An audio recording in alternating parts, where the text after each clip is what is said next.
এই সরকার সাবধান করে দিতেছি, যদি এই মাটিতে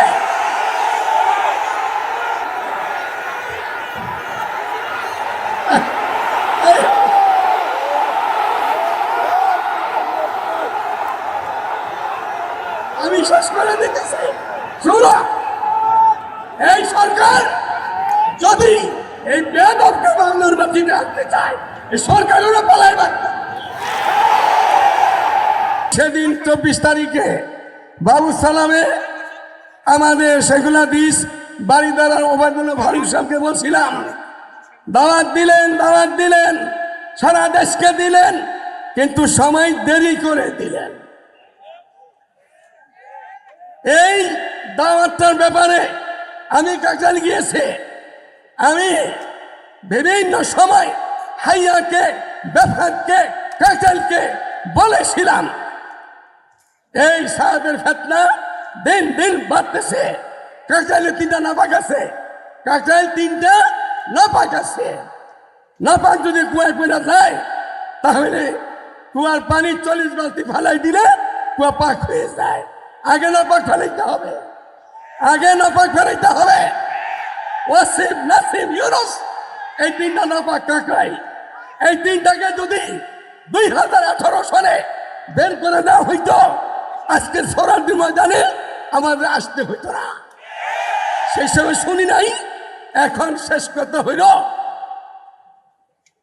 এক কাকরাইল এক ইস্তেমা, এক কাকরাইল এক ইস্তেমা। অন্তর্বর্তী সরকার আপনাদেরকে বলছে, এই আতাদিদের কথা, এই ওয়াসিম নাসিম ইউনুসের কথা আপনাদের শোনা ঠিক হবে না। যদি শুনেন হাসিনার মতো আপনাদের পালায় বাইরে যেতে হবে। শুনবেন না কথা, আপনাদের সাথে কিসের পরামর্শ? যা এখান থেকে হইতেছে শেষ কথা হবে, এইটাই শেষ পরামর্শ। আপনাদেরকে কিসের বসা দরকার হইলে আপনারা কাকরাইলে আসবেন, কাকরাইলে করে মুরব্বী আর যাবেন আপনাদের কাছে, আর যাবেন আপনাদের কাছে। প্রয়োজন পদে আপনারা কাকরাইলে আসবেন। বাদবানসি বাড়ি আছে রে, বাদবানসি বেদব বেনসি। লম্বা করবো না, সময় নেই।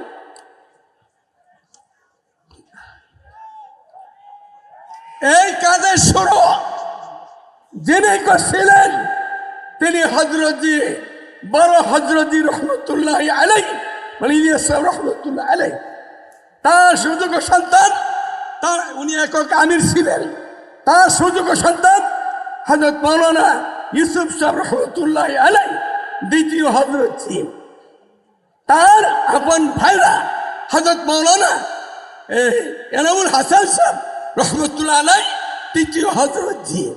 এই একক হযরত জি 3 জন পর্যন্ত শেষ।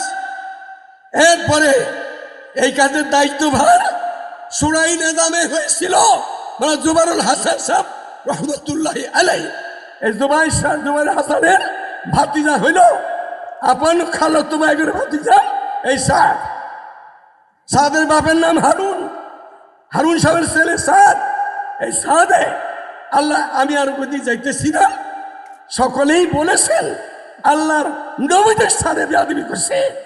এই বেয়াদব